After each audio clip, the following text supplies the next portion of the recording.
What's up everybody? Shem here with Heart Studios. If you're new to the group, definitely say hi in the comments below. And you're also welcome to suggest something for me to draw or a tutorial that you'd like to see me do. I look at all the comments and I put every suggestion on a long list that I have. Now for the rest of us, thank you so much. This week we reached over 100 subscribers, so I will be giving away this amazing artwork of Magneto. If you want to win the artwork, you're going to need to comment below in this video telling me something that you learned from me or from my videos that made you a better artist. I will be choosing the best comment and giving away the artwork to that person. As for today's video, shout out goes to Margaret. What's up, Margaret? She suggested that I do a tutorial on how to draw Pikachu. So enjoy. Okay, so as you see me do in every single drawing, I'm shaping it out right now. I'm building the foundation, doing the basic underdrawing, looking for geometric shapes inside whatever it is that I'm drawing so that it can help me figure out the layout, figure out where the parts go, figure out the design, the shape of everything. And so now I'm doing a second underdrawing over the top of my first, adding more layers.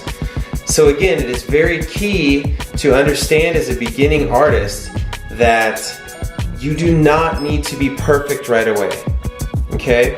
Being a great artist, being a professional, is not about being perfect and not making mistakes. Of course they make mistakes.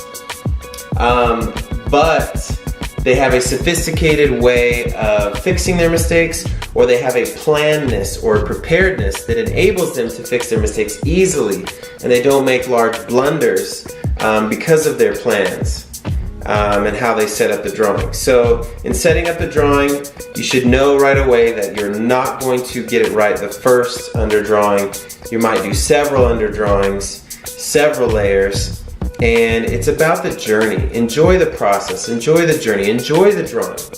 Don't just expect to have a perfect drawing right away. Enjoy making your creation. So this is probably the third or fourth underdrawing that I'm working on right now. And just going in and fixing lines, fixing mistakes, beefing up lines, thickening them, shifting them over, adding medium tones, medium values, planning out where I'm going to put my medium values and my darkest darks with the pencil.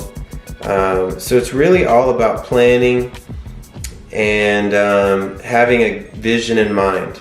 So now I'm going in with the pen, and so you definitely don't want to go into with the pen until you have it pretty much how you want it. You need to be happy and satisfied with your underdrawing.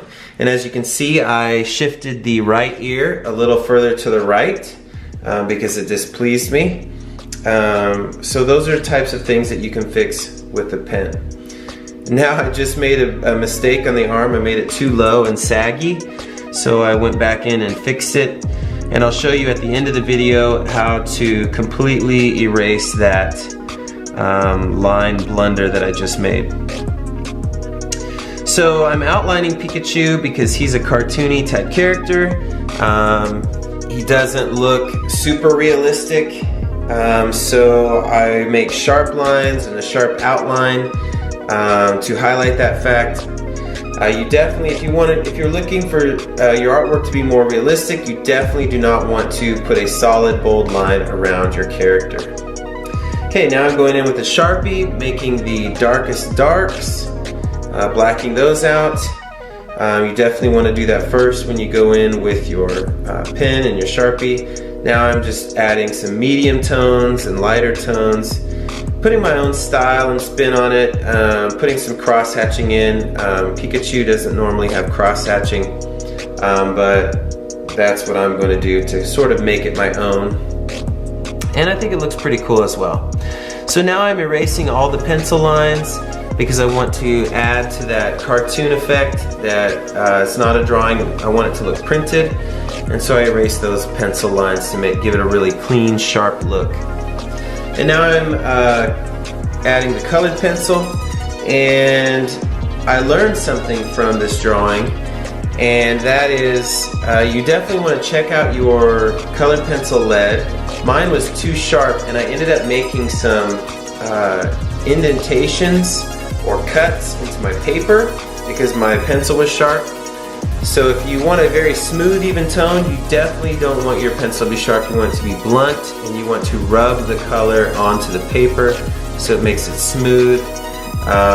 Sharp and jagged edges on your lead will only make cuts and indentations in your paper, so definitely avoid that. So I pretty much get him yellowed out here, and you're going to see me, I take this orange, taking an orange colored pencil right now, and I'm coloring in the cross hatching to give it a more darker look, darker shadow. And now coloring in his rosy red cheeks, his tongue, making the Pikachu that we all know and love. And so here's how I fixed my arm mistake. So Presto makes a great ink pen, or sorry, not an ink pen, a whiteout pen. And so I just use that whiteout pen to fix my line, and you can't even tell. So there it is. That's how you draw Pikachu. Thanks so much for watching, everybody. I hope you enjoyed the video. I hope that you added a lot of new things to your skill set. If you did, definitely consider hitting the like, subscribe, and bell buttons so you don't miss any amazing content that I'll be putting out. And to all my viewers out there, keep hustling hard, keep drawing every single day. I'll be doing the same, and let's get better and better together. Peace.